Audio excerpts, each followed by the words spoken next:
غرباء غرباء غرباء غرباء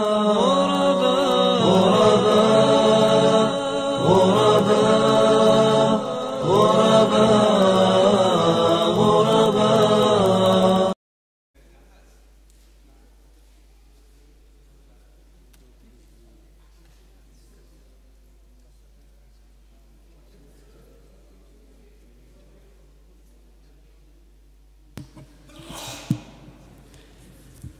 بسم الله والصلاة والسلام على رسول الله وعلى آله وصحبه ومن والاه وبعد.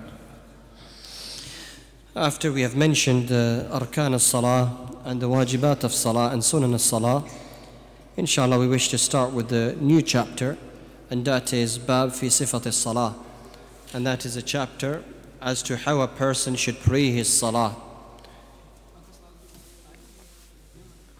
We've mentioned the fact that a person, when he comes for salah, he should make wudu, and the fact that the person should prepare himself with regards to his purification and his intention.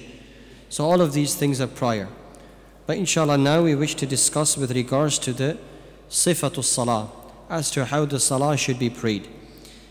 The Prophet ﷺ, the first thing he would do is direct himself towards the qibla.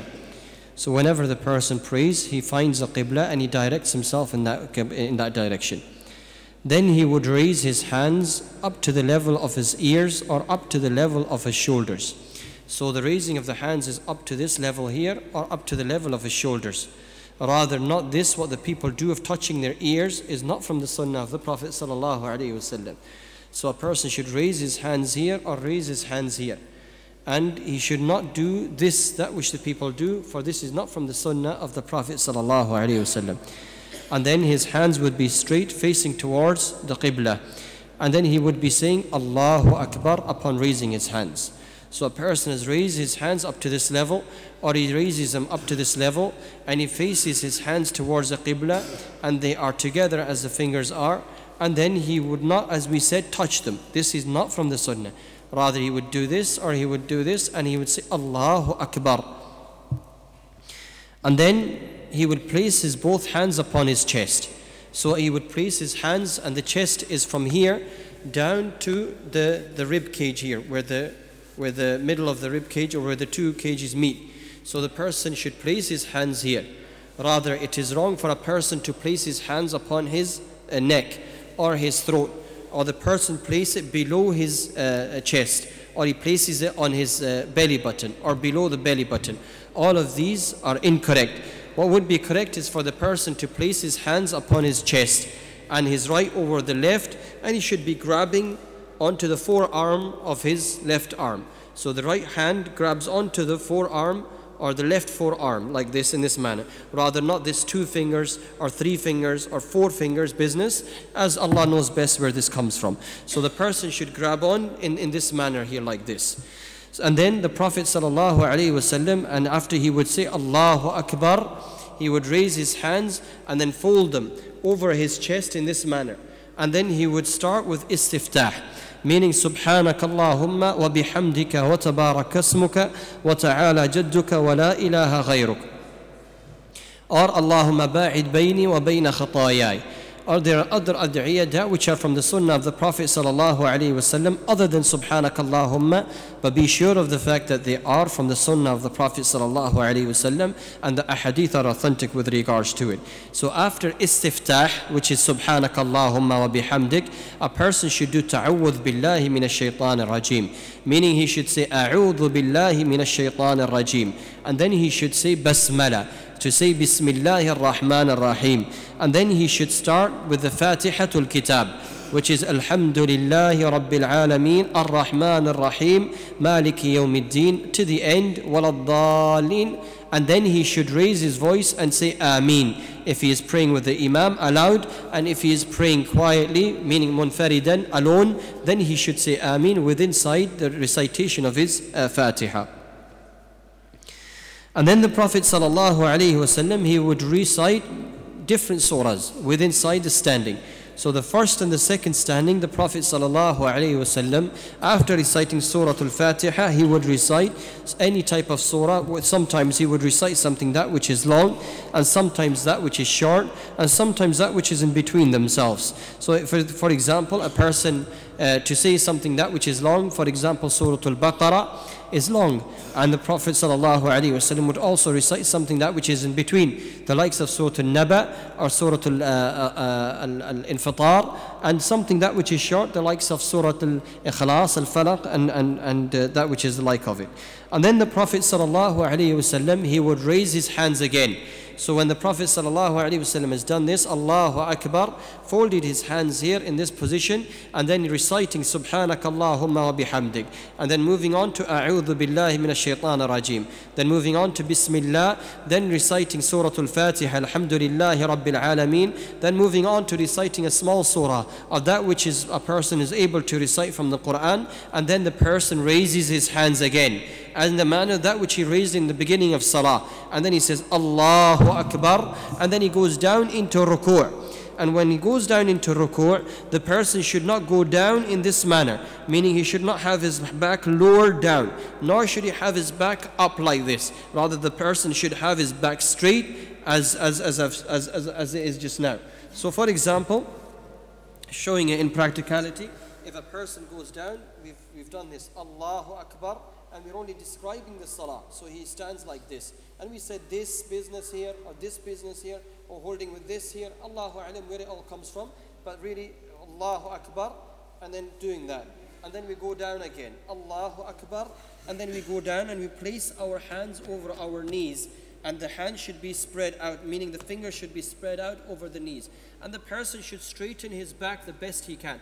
Rather, he shouldn't go down like this, nor should he go stand up like this. So both of these are incorrect. So he should not be like this, where some people just go like that. Subhanallah bil azim, Sami Allah, Allah. No.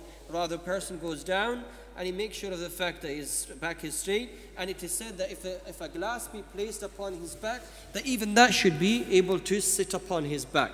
To that extent, the back should be straight. So upon this position where the person has his fingers widespread over his knees, he says within that position, Subhana Rabbi Al-Azim. Subhana Rabbi Al-Azim up to 3 times. Or any other dua after it, with the likes of Subuhun, Quddusun, Rabbul Malaikati wal Ruh. Or any ad'iyah that which are from the sunnah of the Prophet sallallahu alaihi wasallam and nothing else. ثم يرفع رأسه قائلا سمع الله لمن حمده.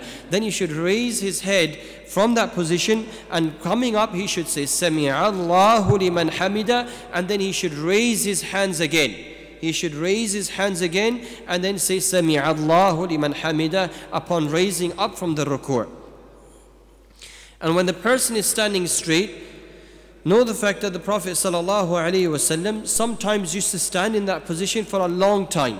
So in this position, when a person says Sami Allahu liman hamida, he comes back up, he should say Rabbana lakal hamd, or he should say Rabbana wa lakal hamd, or he could say Rabbana wa lakal hamd, hamdan kathiran طيبا مباركا فيه, and adding to that ملء السماوات وملء الأرض وملء ما شاء من شيء بعد, or that which is narrated from the Prophet sallallahu alaihi wasallam and is authenticated.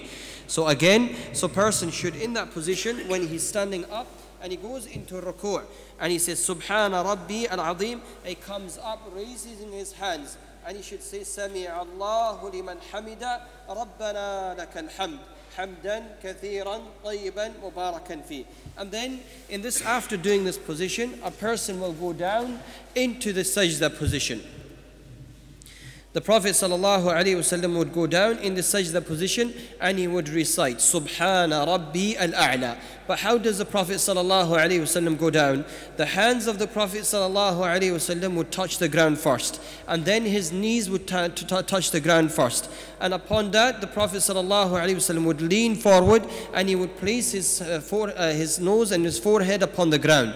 And then he would raise his toes up in the direction of the Qibla and join his feet from the back. And know the fact that the person should not have his arms touching the ground, nor should they be leaning on his knees, nor should they be out so wide that it disturbs the other person. Rather, in a position that which is quite normal for the body to go down in, and nor should the thighs or the back of the thighs touch the calves of the person. So we said the fact that where the person goes down this position, when he comes up and he says, رَبَّنَا لَكَ الْحَمْدُ حَمْدًا كَثِيرًا طَيِّبًا مُبَارَكًا فِيهِ. And then he goes down saying, Allahu Akbar. We said that he places his hands down first. And then he puts his knees down. And then he goes down forward with his nose and forehead. And we said that the back of the feet should be in the direction of the Qibla, and they should be joined together. So being in that position, we said that the person should not do sajda like this, where he joins his back of the thighs with his calves. This is not permissible. Or the person does this in this position where he rests his elbows upon the thighs. Rather, the person should keep his thighs away from his arms, and he should keep the back of his calves away from the back of the thighs, and he makes sure of the fact that he does it in this position. It's also from the sunnah to lengthen yourself out in your sajda also. So a person can go further, and that's also permissible. A person could be in a normal position where he's comfortable. So both of these are correct. But rather, we said the mistakes where the person puts his elbows upon his thighs would be incorrect. Or the person, he joins these two in sajda like this, going into sajda in that manner. So we said that is incorrect. So the person goes into sajda and then he comes up from his sajda. And we mentioned the fact that he does his sajda upon the 7 limbs. And the 7 limbs that we mentioned is the fact that the person does it on his hands, should be touching the ground. And his both feet should be, the toes should be raised up towards the direction of the Qibla and touching the ground. And his knees should be touching the ground. And his nose and his head should be touching the ground in that position. And saying, Subhana Rabbi al-A'la. Exalted is Allah Azza wa Jal, the Most High.